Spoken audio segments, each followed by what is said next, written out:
علام اللہ نبی آباد اما بعد۔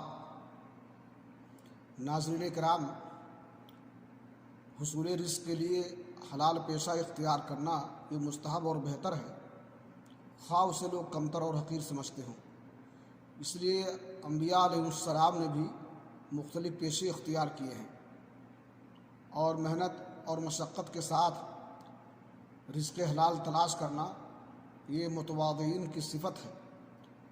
صحیح بخاری شریف کی حدیث ہے، رسول اکرم صلی اللہ علیہ وسلم نے فرمایا: ما بعث اللہ نبیا الا رعى الغنم قالوا انت قال نعم كنت ارعاها على قراريط لاہل مکہ۔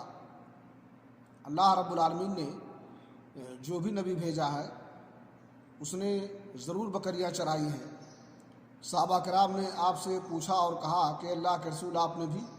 تو کہا ہاں، میں بھی اہل مکہ کی بکریاں چند قیرات کے عوض چراتا تھا۔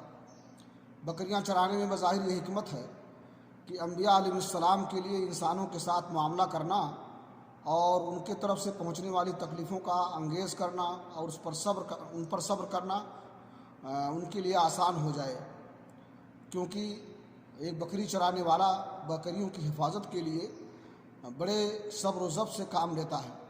اللہ رب العالمین سے دعا ہے کہ اللہ تعالی ہمیں محنت و مشقت کے ساتھ روزی کمانے کی توفیق بخشے، اور رزق حلال کے لیے ہم جو بھی پیشہ جائز ہو اس کو اختیار کریں، اور اس میں کوئی حقارت اور کمی نہ محسوس کریں۔